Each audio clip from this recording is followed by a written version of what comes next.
E a produção jornalística, fotos pessoais, relatos em áudio e o estilo do cineasta que ainda estava sendo construído. A vida do jornalista Vladimir Herzog está na Ocupação Herzog, no Itaú Cultural, aqui em São Paulo. Vamos ver.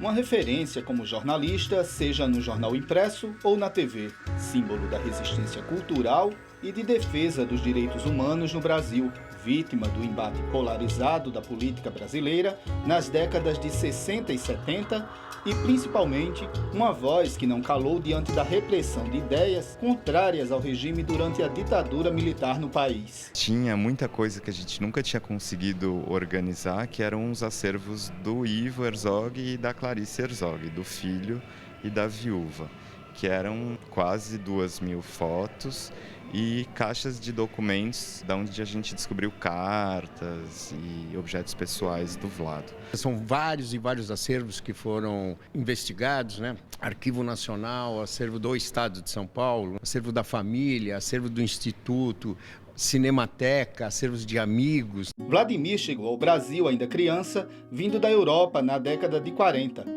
Formou-se em filosofia, mas foi sua atuação como jornalista que o tornou reconhecido profissionalmente e imprimiu nele a identidade de um porta-voz das questões culturais e sociais do Brasil das décadas de 60 e 70. Seu assassinato, tido inicialmente pelos órgãos de investigação oficiais do Estado como suicídio, ficou conhecido nacional e internacionalmente como Caso Herzog. Sua morte acabou tornando-se símbolo de resistência e de luta pelos direitos humanos. Sobre a história do caso Herzog, desde o seu assassinato, quando ele tinha 38 anos em 75 até hoje, também apresentamos aqui na exposição todos os documentos históricos, documentos oficiais da Justiça, de todo o andamento do caso de outubro de 75 até 2018, uma linha do tempo interativa em que pessoas que queiram informações mais acuradas podem pesquisar, são centenas e centenas de páginas que podem ser lidas sobre todo o processo da Clarice, conseguindo que o Estado brasileiro fosse condenado por sua omissão em apurar as circunstâncias da morte do Vlado. E eu acho que a exposição no final fala por si.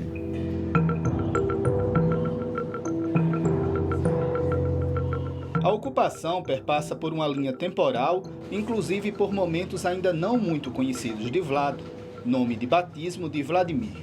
Documentos e registros de áudio e vídeo trazem ao público fatos como a fuga da família Herzog da Itália durante a Segunda Guerra Mundial, até facetas que apontam para outros campos de atuação profissional pelos quais Herzog queria transitar para expor suas ideias. A gente descobriu desde o primeiro documento no Arquivo Nacional do navio Filipa, que trouxe a família Herzog para o Brasil, final de 46, até muitos documentos na Cinemateca Brasileira que contam a história do Vlado cineasta. E a gente achou desde estudos de uma prova que ele fez para fazer um curso com um diretor chamado Arne Suchsdorf, de cinema documentário, já aos 20 e poucos anos. Muitas correspondências e muitas conexões com cineastas do período. As 3 páginas e as fotos do último grande sonho do Vladimir Herzog, que não pôde ser realizado até o fim, que é um projeto de documentário sobre como estava em meados de 70, Canudos e o que significava a história de Antônio Conselheiro para o Brasil. Isabel e José Moraes são de diferentes gerações de uma mesma família e falaram do resgate da memória proposto pela ocupação. O Herzog é um personagem importante do período da ditadura militar e então a gente sempre tem interesse em saber um pouco mais sobre ele. Eu acompanhei os fatos assim no dia a dia, pela imprensa na época. Eu tenho já conhecimento desses fatos e estou apenas assim rememorando e revendo. Eu já sabia um pouco sobre ele, assim, que a gente estuda, né? Mas eu não conhecia a trajetória de vida dele, então foi interessante. E Dona Ana, que foi presa durante o regime militar por participar do movimento estudantil contrário ao governo da época, mostra que a ocupação, já nos seus primeiros dias, está cumprindo sua missão, mas que rememorar e celebrar a vida de Vladimir está inspirando os visitantes através de suas ideias e de seu legado.